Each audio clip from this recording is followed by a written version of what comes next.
Welcome to another edition of Flashback to the Track. As always, we are presented by Blue Emu for maximum strength relief of your tired muscles and joints. Try Blue Emu, and if you haven't seen it, check out the new look of Blue Emu, which is at all of your major retail stores nationwide. It's a sexy look, Mark. I like it. It's kind of sleek. Yeah. I dig it. It's very sleek. The new packaging, new product. Yeah. Very modern. Very nice. I dig it. It looks good in my bathroom for sure. As well. It looks good sitting there right next to my tub where I keep my Blue Emu recovery bath, and underneath the sink is actually where I keep like my pain relief products, which is kind of counterproductive because if your back hurts, you have to bend over to get the product. But like that's my problem, not yours. Yeah, I mean, if you're not doing it right, man, you're not lifting with your back, you're not doing it right, okay? So lift with your back. In an upward twisting motion, always. Facts. Yes, indeed. Oh, man. So, I've heard a lot of rumblings about people wanting to see NASCAR races on dirt. And I don't know about you, Mark, but I have not really seen many dirt races in my life. We did review an amazing dirt race at DuQuoin for ARCA a couple of episodes ago. That was fun. That was fun. It was interesting, but DuQuoin's flat. From the perspective of entertainment factor. I'm a guy that likes banking. I don't know about you, man. I like banking. There's nothing like high banks, man, and shorter racetracks because DuQuoin's a mile. So that's a long straightaway on a dirt track, and you want to see dirt cars going sideways. So you want to see short tracks, banking, and we have that in store for you this week. Oh, yeah. We were able to dig up, well, not really dig up, but dust off a great old race from the last great Coliseum. It's the greatest show on dirt, the World of Outlaws 2000 Channellock Challenge from Bristol Motor Speedway. Wow, I hope Steve Evans was proud of that intro, but I tried. And James, it's not a dirt track next to Bristol. It's not that. This is Bristol. The Bristol. Covered in dirt. That's shocking to think about, the fact that it's underneath all of that dirt and clay is Bristol Motor Speedway, where the Winston Cup cars at the time and Busch Series cars and Craftsman trucks were all running. And you got dirt cars on it. And it's insane to think that it could be done, but hey, it was done. And it was a crazy event, an event that is still talked about to this day. And in the World of Outlaws division, it's known as a very marquee event, even though it didn't last that long. It only lasted about 2 years. There's only 2 runnings of the Channellock Challenge. Yeah, it's really cool. And I remember when I saw this in NASCAR Heat, they added Bristol covered in dirt for the dirt series. And I thought it was like a fantasy thing. And then I did some research and found out, no, this is a deal that actually happened. And it's going to happen again next year, albeit with the Cup Series. But we are going to see them racing on a dirt Bristol, which would be very interesting. I don't think it'll be quite as fast as these cars, though. Not even close. I mean, the speeds of these cars specifically, we're looking at World of Outlaws winged sprint cars, which are 410 sprint cars, the top of the winged sprint car category. I mean, that's like the heavy beast. They're flying around here. I mean, I think there's some really great stories we got to tell about some speed, but man, they're flying around here as fast as Cup cars on plate tracks. It's insane to fathom that these cars are reaching that speed, but it makes me think back, Mark. I don't know if you remember, back when Speed Channel had a Bristol special, and I think it was actually during one of the spring races, and they had world speed records where they were trying to have a bunch of cars go on track and see how fast they can go around the speedway and set speed records for that specific vehicle around a half-mile track. And I think they had a USAC sprint car. They had a GP bike and everything. I probably can't even find this video to visually show people on the video side, but I remember this and I was like, was that a thing? Was it a proving ground kind of? Was Bristol a modern day proving ground, but also the last great Coliseum too? Well, it's Bristol, man. Everybody wants to prove their worth at Bristol. How fast can you go? Can you survive Bristol? It's a trial by fire, man. Anytime any series goes to Bristol, because especially before the repave, like it was even tougher when there weren't multiple grooves. So it's almost everybody's favorite racetrack in NASCAR. Like the Bristol night race, everybody wants to go to the Bristol night race. Again, this race taking place at night under the lights, probably the brightest wing sprint car race you'll ever see in your life because it's so well lit. The fans have a great view. So Bristol's just a great track to talk about, and we've done quite a few podcasts, I think, about Bristol. I think we're on our third one of an event that takes place at Bristol. So we like Bristol a lot on this podcast. Well, it's also the home track of our sponsor, Blue Emu. I mean, come on, we always gotta not to shamelessly plug Blue Emu there, but we gotta look at our sponsor's backyard and in their area. So why not pay a little homage to them as well? Hit all the notes there. Mark, man, do you remember watching this event at all? No, so I have to be completely honest with you. I am kind of a dirt racing novice, noob, if you will. I don't really know a lot about dirt racing. I didn't grow up watching dirt racing. What I grew up and consumed in racing was on the Speed channel, and there was not a lot of dirt racing on the Speed channel, or if there was, I did not seek it out. So I've never been to a dirt race in person, and I don't really know anything about the World of Outlaws. So, James, would you take some time to educate me on the World of Outlaws? Sure. And also, too, I actually low-key remember watching this race just because I was lucky enough to have TNN as one of the 30 channels on our cable package. So that was awesome. So, yeah, I remember this race low-key, but to be honest, I was a kid and I had no idea what the World of Outlaws were. So, the World of Outlaws was founded in 1978 by Ted Johnson. Now, World of Outlaws, or WOO, has been the premier dirt racing series for over 40 years, featuring sprint cars and a late model series.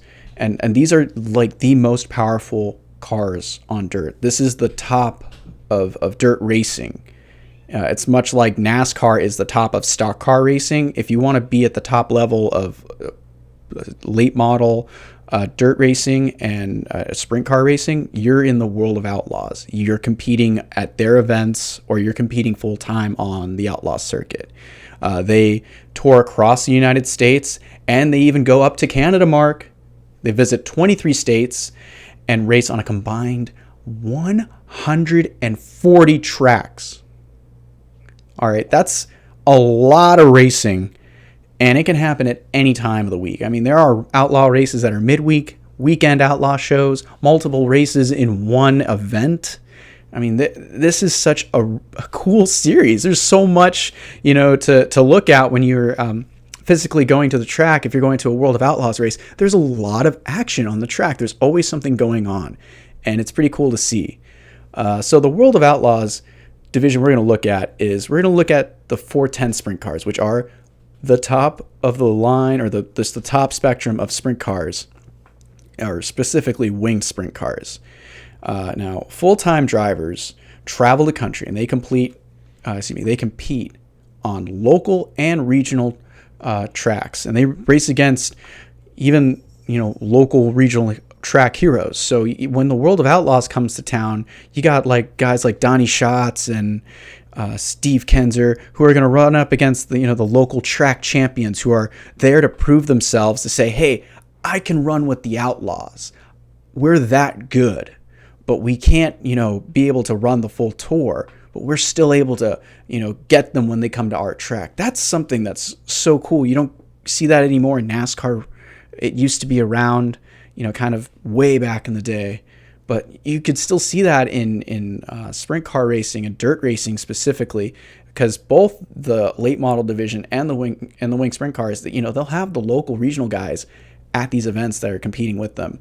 And just to tell you how hard it is to be on the World of Outlaws tour, from this broadcast, here's Joey Saldana giving you his perspective of this cutthroat racing series. Well, when I came out and raced with the Outlaws, I was racing with Gary Stanton, and it's you race locally or you race with the All-Stars, and you race with a group of people that's trying to get better. So everybody's trying to get better. But when you race with the Outlaws, they are the best. So, you know, your whole attitude and the way you look at things has got to be totally different if you want to race with these guys, and they definitely make you more humble.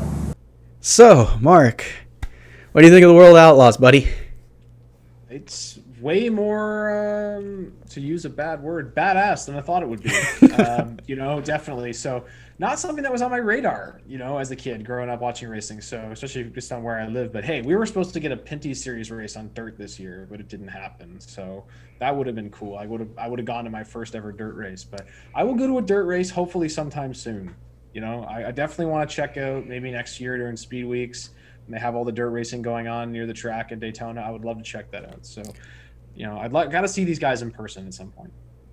Yeah, I mean, there's a lot of events going on. I think Speed Weeks is what you're talking about near Volusia is the track. Volusia, yes. Yeah, that's a big one. There's a lot of events there. It's definitely a different kind of racing. It's a different breed, and you know, we kind of forget dirt racing is the foundation of everything. NASCAR didn't start racing on asphalt tracks. They started racing on dirt. You know, if you think about a track like Martinsville, for example, that is one of the oldest tracks on the NASCAR circuit. It started out as a dirt track and then was paved as an oval. And that was a trend that happened throughout, you know, the 70s and 80s, where a lot of these great dirt tracks were then transformed into ovals, and a lot of them don't exist today. And a lot of people don't even know about the full heritage of it. So, I mean, Mark, you know, dirt racing is definitely a very pivotal and key aspect of American motorsports. Yeah, and it's cool to see that now NASCAR kind of wants to make that decision to go back to their roots and run a race on dirt. Granted, it's not at a traditional dirt track. It's at a asphalt track covered in 150,000 tons or whatever. I don't know how much it takes in dirt. I'm sure we'll find out, but to put on the track. So still cool though, man. I'm looking forward to it. I think it's gonna be entertaining to say the least, and definitely looking forward to it. But James, you made some notes here about how, like, in the new millennium, the Outlaws are kind of going towards, they're making moves. They're going to, you know, bigger facilities and nicer facilities and kind of working their way up. Yeah, it's interesting because, you know, at this point, Bruton Smith, we know in the world of NASCAR, has really taken over a lot of the track ownership for a majority of major speedways in the NASCAR ranks. And, you know, at those speedways such as Texas and Charlotte, for example, they were dirt tracks. So known at the time as Little Texas Motor Speedway. I'm pretty sure that is its cute little nickname now. It should drop an EP, you know, with Gucci Mane. It would be a sick album. Little Texas featuring Gucci Mane. It's all about the High Line. I can see that single coming out. But the Little Texas Motor Speedway had an event for the World of Outlaws, as well as the dirt track at Lowe's Motor Speedway, and those were pretty big. It's crazy to see that Bristol was then added to the schedule too. And you got to think, oh, now that's Bruton Smith just pulling his weight, and he had a masterful idea, and yeah, Bruton Smith just being Bruton Smith. Well, let's stop you right there. This big idea wasn't just Bruton's. Okay, actually, this big idea started from beneath. The masterminds behind the dirt race were former Bristol Motor Speedway vice president of events, Wayne Edson, and the Bristol Motor Speedway vice president of finance, Fred King. Now, these guys were hanging out in Las Vegas at a dirt race up there, a World of Outlaws race, and they were just checking it out at the dirt track in Las Vegas, and they were loving it. And, you know, they work at Bristol, so their minds immediately went to, can you imagine Bristol covered in dirt and these cars flying around the high banks? And so, you know, as any men would do, they sought out to make that idea happen. And these dudes did. And it's amazing. We owe them a lot. That's so crazy that this idea just formed from these two gentlemen going to a dirt race, having an idea. It's crazy. And a lot of people thought it would never be done. They thought it would just be too astronomical, too over the top. But hey, for some reason, they were able to make it happen. Not only did they make it happen for the World of Outlaws sprint cars, it was actually a double-header event that featured the United Dirt Racing Association Late Model Series. The event was then dubbed the Channellock Challenge. And the question I think that everyone really has, James, is how did this happen? How did they turn Bristol into a dirt track? Because like I said before, with playing NASCAR Heat and all those things, this sounds made up. Like this sounds like it's something from a movie, like fantasy, but this is a real event. It happened twice. It's going to happen again. So how did they do this? So yeah, I think this, to your point, I think is going to be a really great insight to understand how it will be replicated again in the future. So the initial thought is you just put dirt on there and then you shape it. No. First, a layer of sawdust is put down from the track crews after they thoroughly clean the racing surface. The sawdust is there to help protect the racing surface. You can get the sawdust out of the surface much easier than you can get clay out of there, okay? So once the crews have worked through the process of applying that layer of sawdust, it was a combined 14,000 cubic yards of clay that were laid down, filling up 1,400 truckloads in all. And that bill was around $150,000 for clay. So you take that clay and you just manipulate it around the track, which it's really interesting to see how it's not kind of the same Bristol. The entire track, more or less, from the wall to wall, from outside to inside, is just completely covered in dirt. And it's kind of made an interesting groove on the bank. And with that, at the end of it all, the crew created a 140,000 seat dirt track. That's the biggest half mile the series has ever raced on, with the steepest banks. And for sure it had the most seats by permanent seats, you know. I don't know if all 140,000 will ever and could ever be utilized for a dirt race, but man, this thing looks so cool. Even if it's empty, Mark, just the visual of Bristol being red, it's insane, man. Yeah, so what they did was they created like it's one third capacity, around 50,000 people, but mostly for safety's sake, right? So they leave, it looks like the first 30 or 40 rows completely empty, to prevent bad things from coming up into the crowd, and dirt as well. You're going to get covered in dirt. Oh, those are the worst seats. Like everyone knows, the closer you sit to the fence, normally that's the worst because you're getting everything blown up. It doesn't matter if it's a stock car race or a dirt race, man. Yeah, it's just like when you go to SeaWorld, you don't want to sit in the first 10 rows if you want Shamu to get you soaking wet, right? So, but if you're little kids, then that's definitely where you want to sit. So, yeah, for safety's sake, an estimated crowd of 85,000 people watched the 2000 World of Outlaws portion of this event. So that's a lot. That's easily the most they've ever had in an event, I would say, in terms of spectators. So 85,000. So does that justify the $150,000 bill to put the dirt on? But was that just the dirt, or was that like the labor and everything it took to put the dirt there? I'm not 100% sure. I feel like that might have included the trucking labor as well, but I don't think that included their weeks of work and exactly, yeah. And that's another thing too. This wasn't like an overnight process or something that took several days. This took a couple of weeks, several weeks actually, to be exact. So imagine taking 2 months almost to create this, and also you have to fight conditions too. You're up in the Tennessee mountains, man. It's gonna rain. That's gonna come out of nowhere. It's coming all the time. So they probably had to fight a lot of conditions and a lot of variables. But this, it just looks stunning. It's crazy that they were able to build this. They should win all the Guinness World Record, that are available for this kind of like execution.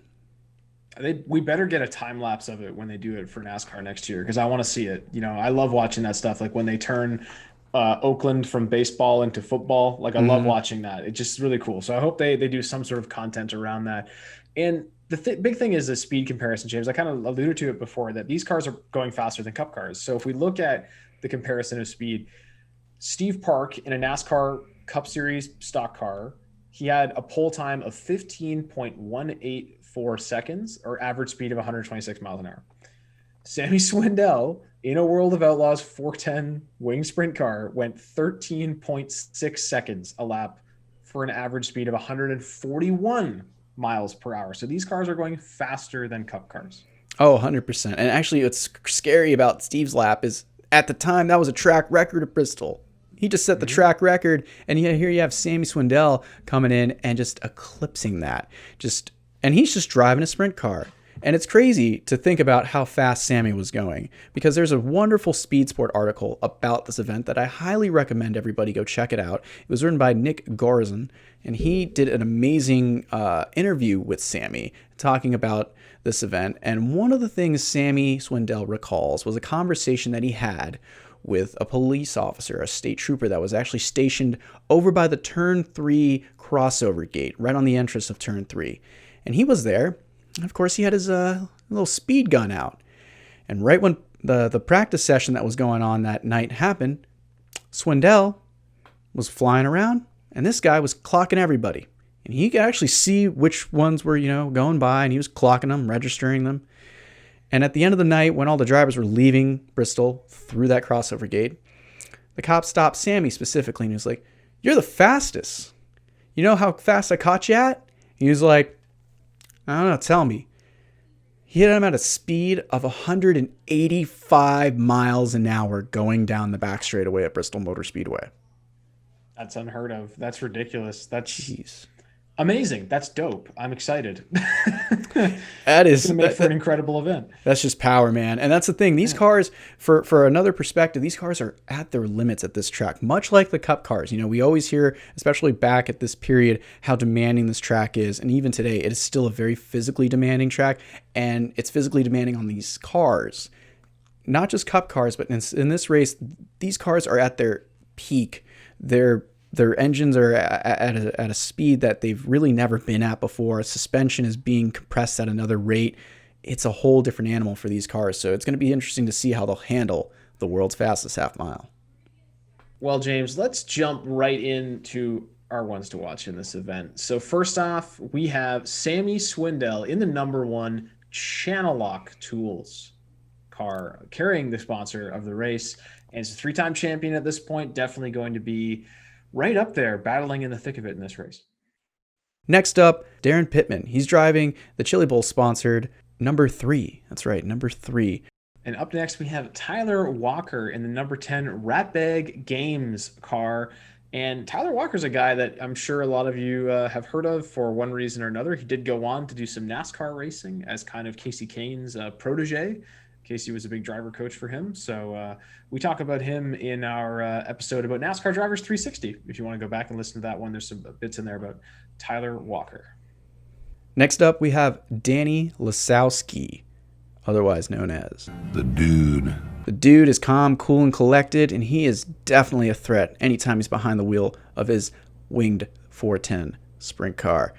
And next up, we have Dave Blaney's older, taller, lankier basketball-playing brother, Dale Blaney, but driving the same number 93 Amoco paint scheme on his sprint car. Next up, we've got Donnie Schatz in the number 15. All right, now Donnie in the Parker Store Featherlight Coaches wing sprint car. He's a veteran. He's a young gun at this point, but we all know him now for his days in Tony Stewart Racing. Up next, we have Andy Hillenberg in the number 2 Luxair heating and air conditioning car. Currently has a top 10 run in points and is looking for another solid points day. After him, we have Joey Saldana. Saldana will be driving the number 17 Nations Roadside Assistant 410 wind sprint car. And up next in the 5M car, we have Mark Kinser, cousin of the King of the Outlaws himself, Mr. Steve Kinser, looking to have another strong run at Bristol and get some points for the championship. Steve Kinser is next on our list, the King of the Outlaws at this time, a 15-time champion. Kinser driving his infamous number 11 Quaker Stake back car. Man, it's such a beauty. I always loved Kinser because of the Quaker Stake affiliate. That was probably one of my favorite teams to follow in motorsports, and especially their affiliation with Hendrick Motorsports. And it just looked cool with that Q on the top of his wing sprint car later on in his career. So now, James, we got to jump in to the broadcast. Now, Mark, you're gonna love this. This is a broadcast, but guess which production company did it? I have no idea. It's our favorite, Diamond P Sports Production. Woo! That's right. It's like they produced just about everything back in the day. And James, this broadcast was live, was it not? Yeah, this was a live broadcast. So going into the year 2000, it was pretty big for TNN to actually not only commit to having all of the World of Outlaw races being shown or televised on TNN, but to have a majority of them be live.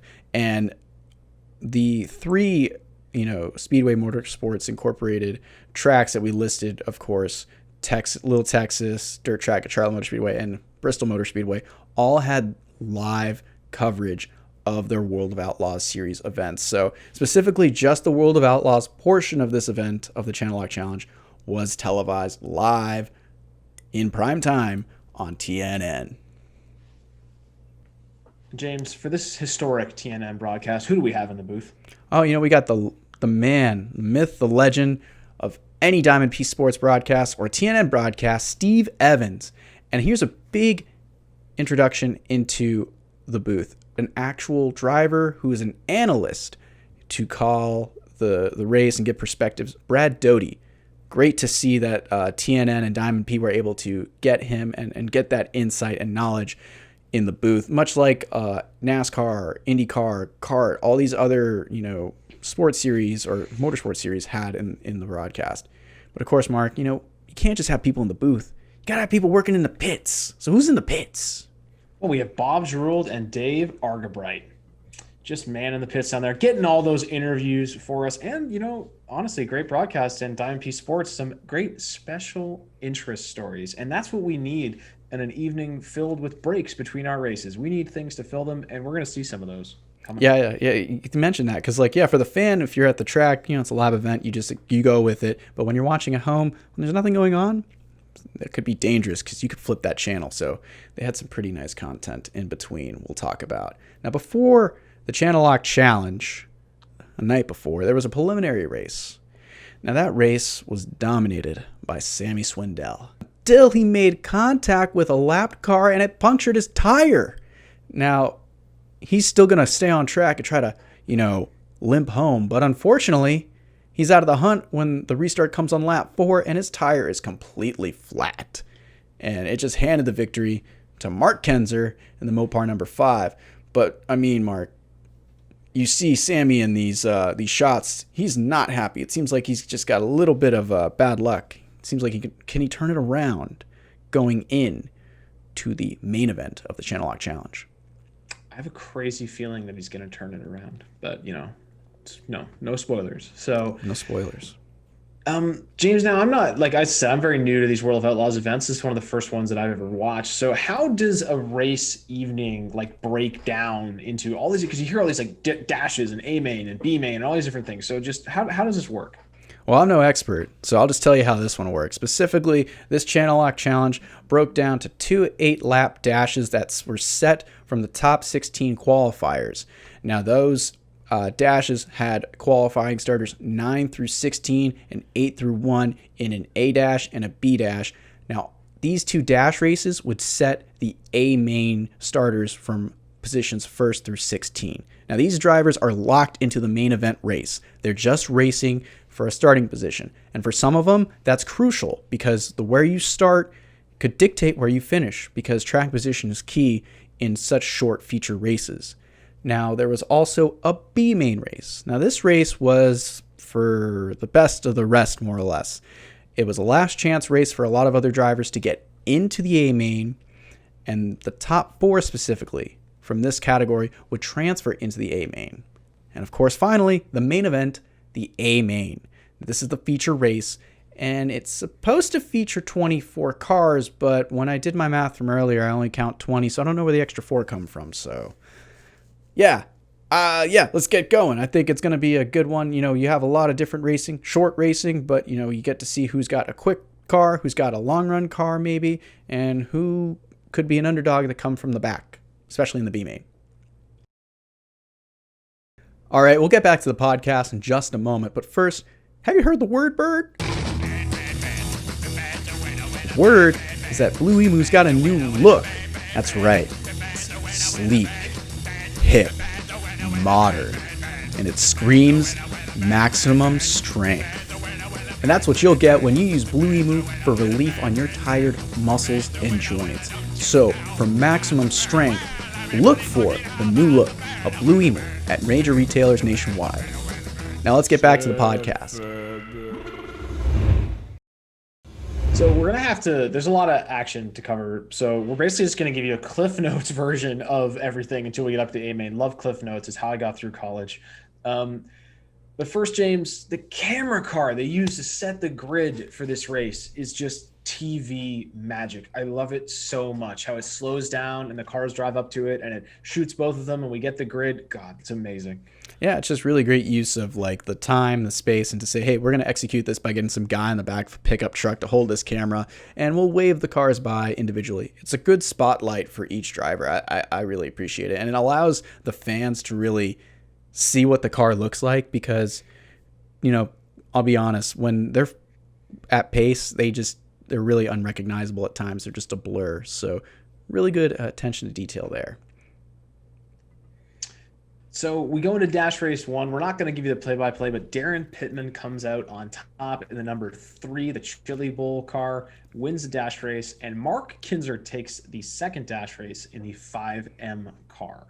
So they will be starting in 9th and on pole, respectively, for the A-Main. Now, we have a really cool perspective from the second Dash Race. Danny Wood in the number 21W. He gave us a cool onboard, and it was a really cool onboard because it gave that perspective of what the driver's probably seeing as they're looking out of these cars. It's insane to see when they're in the banking, and they really can't see ahead because their view is obstructed by the huge wing on the side.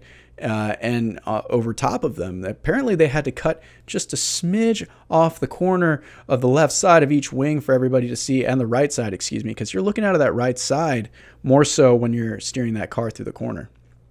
So the bottom really seems to be the place during the Dash races, but Darren Pittman he's a little contrarian. He went up on the high line. He's one of the only drivers to do that, and he said he'd been on the bottom all weekend in practice and everything, but noticed that top line looked all right, wanted to give it a try, and it paid off. He took the win running the high line the entire second Dash race. And, you know, James, just like they always say, loose is fast.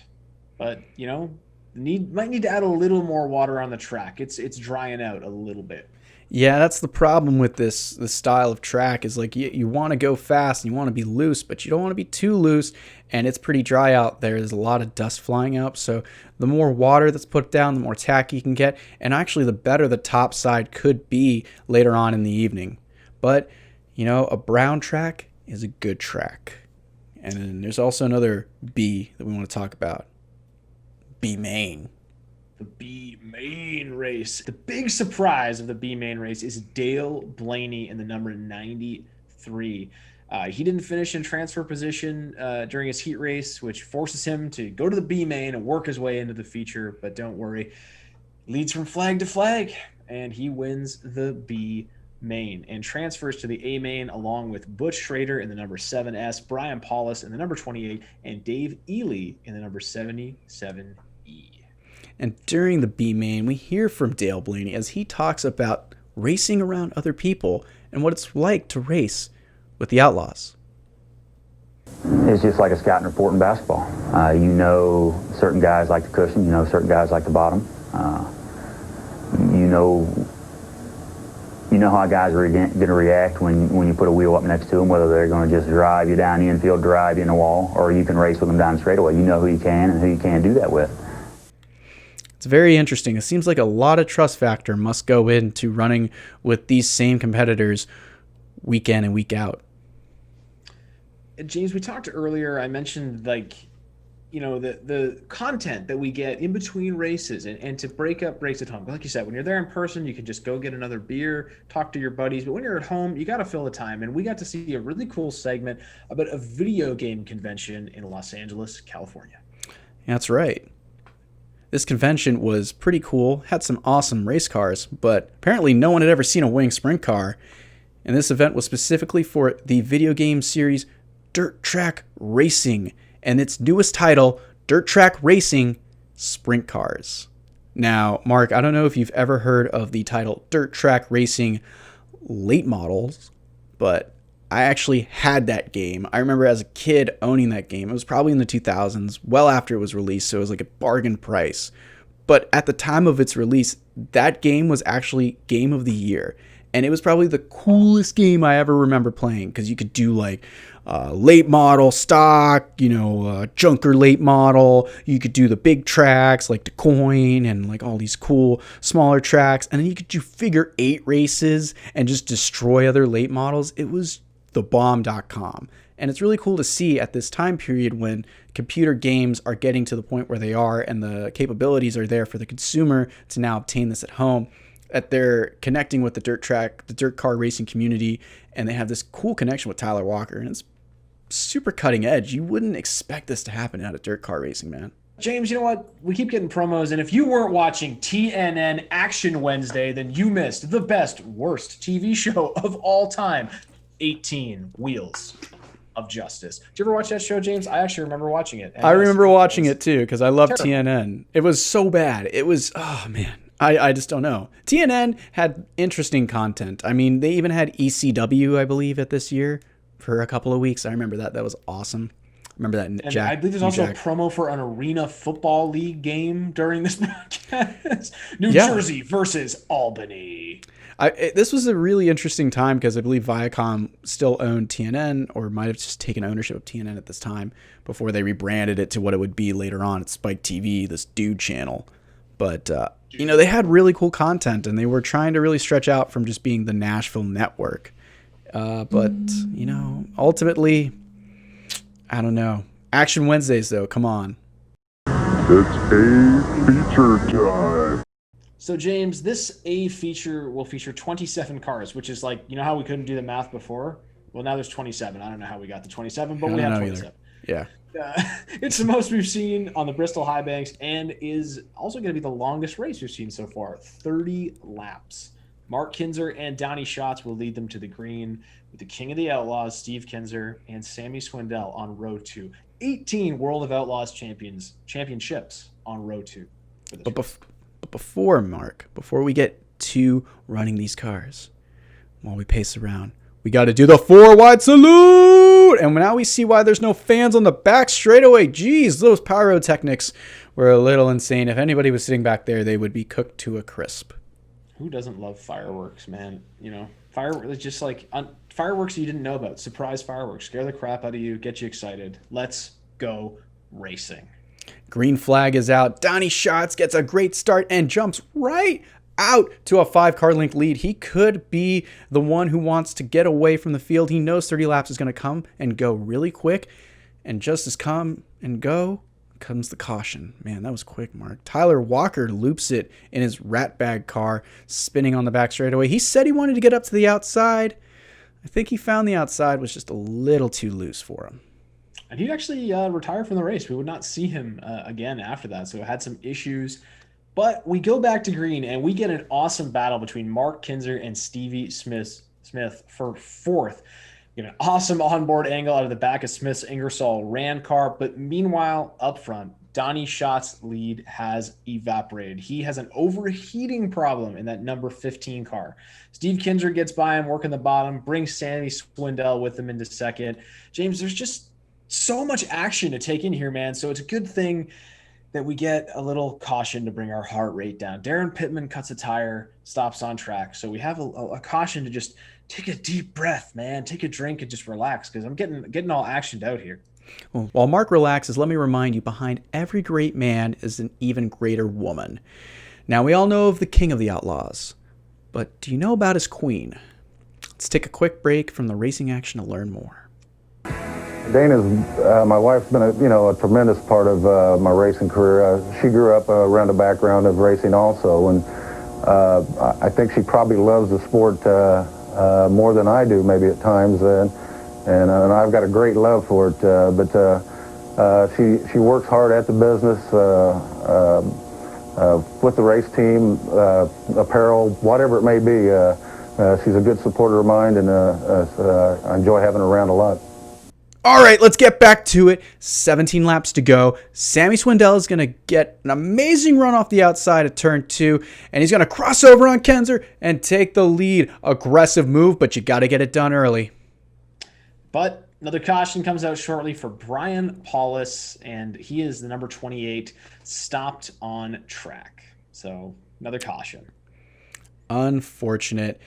While under caution, we learned that the number 93 Amoco car of Dale Blaney, our B main winner, has worked his way from 17th to 10th. He is a hard charger. Now, they just found the balance on that car. They've been struggling all week long, and he's moving to the front. And let's see what he'll do on this restart as the battle for second between Kinser and Stevie Smith is heating up. Smith is all over the King's bumper. This battle, though, it's just going to get interrupted by a back straightaway. Red flag is out. Brian Paulus, he was just trying to make it to the end, man, and he is on his wing upside down at the bottom of the Bristol track. Tough break. Red flag is out. That means we stop racing action because we need to tend to him on the track. With Sammy Swindell now as your leader. So, it's interesting to see this. Everybody's out of their cars, and the crew guys are out there, and they're allowed to make some small adjustments. They're not allowed to change tires. The World of Outlaws have said, if you change tires, you go into the back, but you're allowed to make some minor adjustments. So the crews are down there too. Let's hear from Sammy Swindell. How's everything? Yeah, pretty good. We just got a little leak, and it's getting on my foot. Okay, an oil. You got an oil leak, a fuel leak? What's happening? That's just one coming from the rear end. It'll be all right. All right, only a few laps to go. 5 laps to go, Dave Arkham, right? Sammy says he's okay.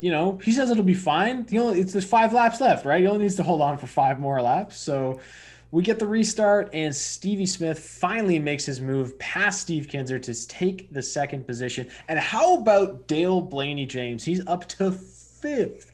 But nobody has anything for 3-time champion Sammy Swindell as he takes the checkered flag with a little oil leak hole in the radiator, but he gets that A main win in the Channellock Tools #1.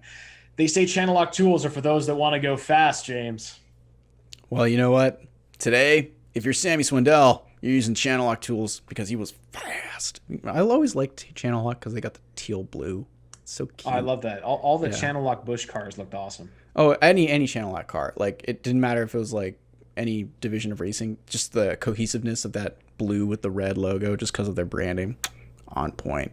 So Swindell will take the win in the race that they said wouldn't happen, that shouldn't happen, but it did. And that was the Channellock Challenge.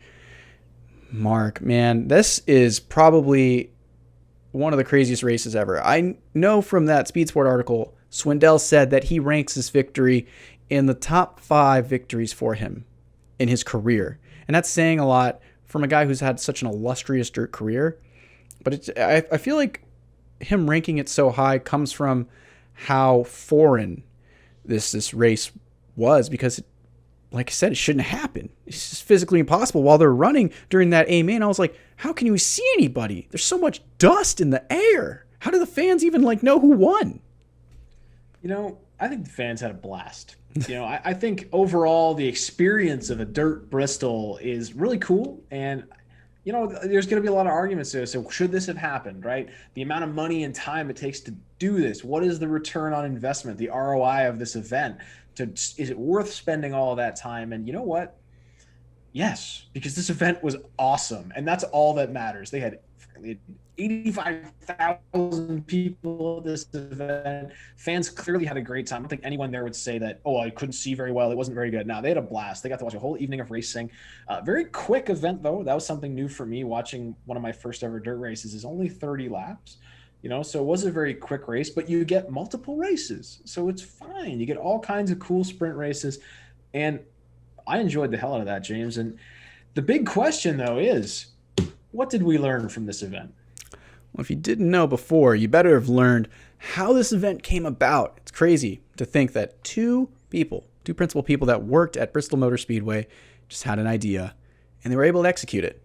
Somehow they did, and that's insane. And it's crazy to think that the World of Outlaws did this event for 2 years. I got to witness it kind of as a kid, and it's great. I learned so much about just this event being a place in dirt car history too. Like in the sprint car community and in the World of Outlaws, this is still a marquee event that is cherished by them. It has historical relevance. It didn't just happen and they're just like, oh, okay, it happened. Like, brush it off. They still honor it. It's I don't know, just a feat that probably never could have been replicated, but it might. So, Mark, what did you learn? Because you were the most open-minded here. Like, you didn't have any knowledge, anything. You just came in here like, all right, let me be a sponge. So, what did you learn? I learned that dirt racing is awesome. That it can be really cool. It seems weird to me when I grew up. The first thing I watched was NASCAR and like F1, and I didn't know that a race car could look like that, the big wing on the top and everything. And it just seemed kind of taboo to me. But watching it now and really taking it in and trying to learn about it and do some research, it's a really amazing racing series, World of Outlaws. And I'm dying to now see it in person. I would love to shoot a race. I've heard it's horrible. I heard you have to wear rain gear and everything because you get covered in dirt. But I would love to go to it, even just enjoy it as a fan and just see what it's like in person, how loud the cars are. See that speed in person would be huge. And this is one of those events I think that really just goes down in history is like, remember when we did that? Amazing. You think about it like, man, remember that? That was like so insanely weird, but we did it and it was awesome, and it's just like ARCA going to Decoy and stuff like that, something special. And I'm glad that they did it. And, I hope we're going to do it in the Cup Series next year. I hope the World of Outlaws maybe do it again in the future. I hope that we get more live on television World of Outlaws, and that it goes beyond this sort of like, oh, well, that's like a dirt track thing, no, it should be mainstream. They deserve it. Those fans are diehards, so they deserve it. For sure. Those fans deserve it. We made a note in the podcast here. This meant a lot because it was a live dirt race. We specifically said that, and that was a huge point. To sell dirt racing to be a live television, program. It was big for TNN to do that, and the people that worked there were great. We'd love to have some of those people on this podcast because I really want to know more about like their involvement in motorsports, especially throughout the 90s, because it was big for American television and American audiences to have the content that they had. But you speak to live coverages of World of Outlaws events. I always remember the Knoxville Nationals on Speed when I was growing up watching that. It would be 4 hours long, but it was so cool to watch Alphabet Racing, and you learn about all these drivers, and it's like, oh, they won this race, but now they got to start in the back of this race, and then here's this race, and all right, now they can start in the back. All right, now we're finally at the big race, and it's like all of this coverage, and it's a lot to consume. It's so much to take in. So yeah, fans, definitely check out the World of Outlaws. Go get Dirt Vision. I believe that's their streaming platform that they run a lot of their content through. It's a really great coverage package. You can get some cool events on there, and go to an event, especially next year once everything starts coming back through for the World of Outlaws to be running more events with the public. They do a great job with their guidelines. If you check out their website, they have great protocols to following for fans, the teams. It's such a cool organization. And to your point too, Mark, people brush dirt racing aside. I don't know why.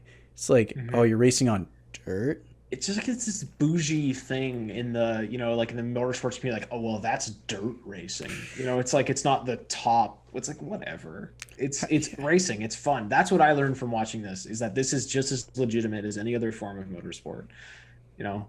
It's challenging too, just to see, to physically see that speed. Think about what the driver's going through inside that car. You want to learn car control? Race on dirt. That's what everybody says, right? When we talked about the Mickey Thompson Stadium Off-Road Series, go back and listen to that podcast, episode 1 of Truck Month. All about how you learn car control. Jimmy Johnson, Robbie Gordon, Ivan Stewart, all those guys. That's where you learn car control, racing on dirt. So, yep. You know what? Even if you're already a racing driver, maybe try a dirt race every now and then if you've never done it, because I think you'll learn a lot. So. Oh yeah, something I would recommend for everybody to do once in your life. If you can save up for it, go to Dirtfish Rally School. You will learn so much about car control because they put you on the dirt, they put you on loose gravel and everything, and they take all those little fancy things we love to, have the government put on the cars to make things safer, and companies like to put on to make things safer, and they let you control the car. And they let you feel what it's like. And I can't stress how valuable that knowledge is to people. And, probably, maybe alluding to another podcast we'll have coming up soon. People do this kind of like training or service for a lot of the younger drivers who are starting to, learn how to drive and get their first, couple of hours on the road or whatever. And I think it's important people understand that. And man, it's crazy that these drivers are probably the best at it. Yeah, I gotta say, and if we usually rate these events, so we should probably rate this. James, what would you give 10. this out of 10? 10. Same, 10. 10. I think also Bristol, they go 181 mile an hour. Like, what do you want? Yeah, and I think another the thing that really makes this race so prestigious is the fact it only happened twice. Okay, like if it would happen again, yes, it'd be amazing and it'd be cool. But if it kept happening multiple times in concession after that, then it would just become a thing and it wouldn't be as special. Kind of like how NASCAR fans don't hold the Brickyard 400 as a special event anymore as it was when it first, was introduced and started to become a tradition. I think things always grow stale after a certain point, and especially with this kind of trendy culture we live in today where, things come and go so quickly. For it to happen just a couple of times would be amazing. I would love to see, especially SMI, if they want to continue like doing this sort of thing, if they had other tracks that they wanted to just put dirt on and let the World of Outlaws run on, We'll just put dirt on Texas. Oh no, don't. That's too big. It's too big.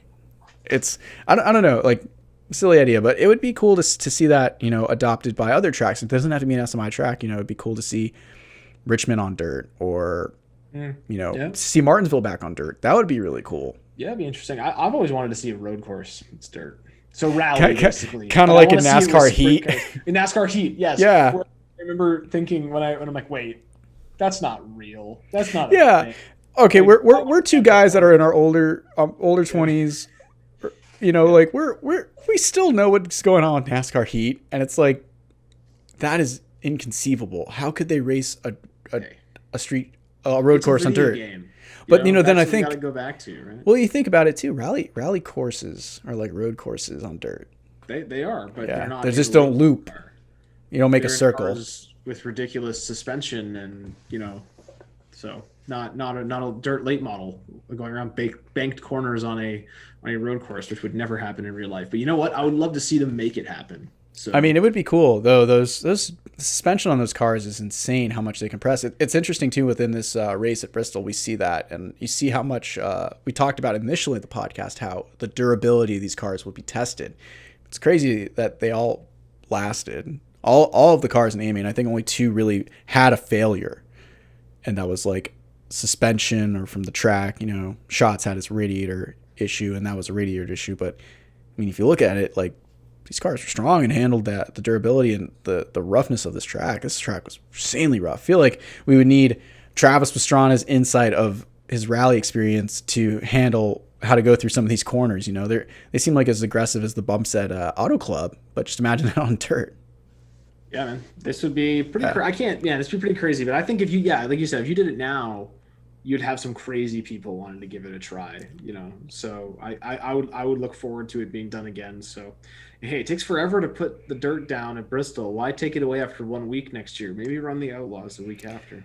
Yeah, I think that would be it probably might be an idea. They might be trying to think of the longevity, because you also have to think about that too, Mark. Yeah, how can we continue to repurpose the facility once it's in this state? Think about how Bristol had that football game, the college football game. It was only a one-time thing, and it was kind of sad to see it just come and go. But like Bristol has been pretty adaptive. They had a GRC race there. They have monster truck shows there. I mean, they're a very interesting facility, and pretty cool to see. Okay, for a month it's a dirt track. You put all that effort in for 1 month a year. Now Bristol Motor Speedway is a dirt track, and then it's gone. Let's do it, man. That'd be cool. I'll sign the petition for that. I'm all for it. Because we don't live there and we don't have to deal with the issues. We don't have to deal with the trucks going through our neighborhoods. It's not my money, so I'm all for it. It's my money and I need it now. Yeah. JG Wentworth. Yes. 877 cash now. And on that note, we'll probably wrap it up for this week. Send us some money for that, by the way. Yeah, I need JG. cash now, JG Wentworth. Yeah. So, Yeah, but thank you as always to our podcast partner, Blue Emu, available at all major retailers. Check out their amazing new look, and they have even a new product on the market. So go check it out. James has the continuous spray there in his hands. That's my second favorite product after the recovery bath. That's just like the Super Strength, but you just spray it on and you don't have to get your hands dirty or anything. Just sprays right on. I love it. Spray it on my calves after I go running. So, yeah. Do you rub it in? A little bit. Yeah. So I guess I lied. You do have to kind of get it a little bit. But I mean, it's, I'm a Super Strength kind of guy.